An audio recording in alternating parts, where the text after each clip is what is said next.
ওং ব্রহ্ম। আমরা যেমন শাস্ত্রাচারের উপর প্রাধান্য দেব, তেমনি সেই বংশের যে কুলাচার, লোকাচার, স্ত্রী আচার, লৌকিক আচার ইত্যাদিগুলো রয়েছে সেই বিষয়েই আমাদের কিন্তু সমান প্রাধান্য দিতে হবে।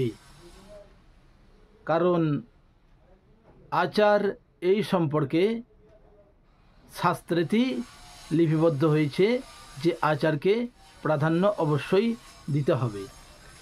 সেই বিষয়ে প্রথমেই আসবো মরীচির বচনে। মহর্ষি মরীচি বলছেন, যে সুস্থানেষু যে দেবা, যে সুস্থানেষু যে দ্বিজা, যে সুস্থানেষু যত্তয়ং যা চ যত্রৈব মৃত্তিকা।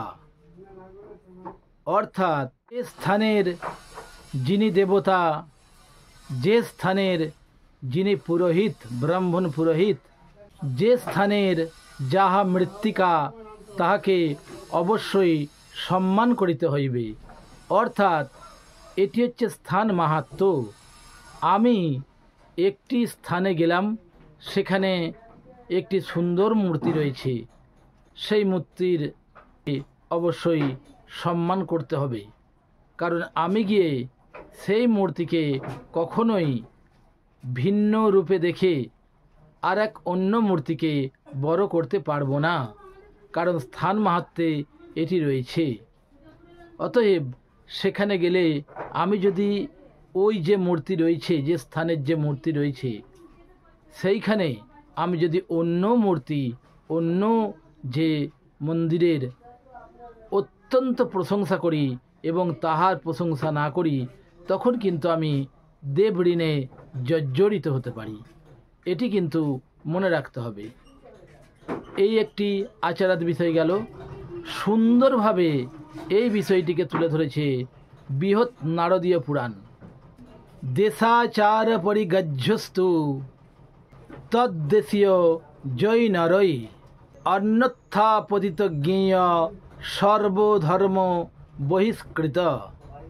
অর্থাৎ যারা দেশ দেশে বসবাস করছেন সেইখানকারই আচার আপনারা মান্য করিবেন, এবং যাহারা সেখানে পূজাদি কর্ম করতে গেছেন তাহারাও কিন্তু সেইখানের আচার গ্রহণ করিবেন। যে ব্যক্তি তাহা গ্রহণ না করে তখন তাহাকে পতিত এবং সর্বধর্ম বহিষ্কৃত বলা হয়। অর্থাৎ এখানেও স্থান মাহাত্ম্য, এখানেও দেশাচার সম্পূর্ণভাবে আমাদের সামনে উক্ত হলো। এটি বৃহৎ নারদীয় পুরাণে দৃষ্ট হয়। আরও একটি কথা আমরা পাই, যস্মিন দেশে যদা আচার। অর্থাৎ যে দেশের যে আচার তাহাকে পালন করা অবশ্যই কর্তব্য। শাস্ত্রাচারকে তো প্রাধান্য দিতেই হবে।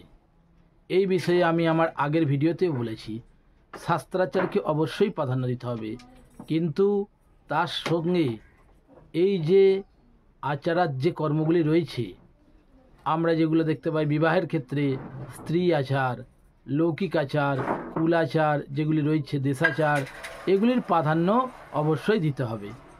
এটি হচ্ছে শাস্ত্রের প্রধান বক্তব্য। সকলকে নমস্কার, ভালো থাকুন, সুস্থ থাকুন। জয় মাতারা, জয় গুরু বামদেব।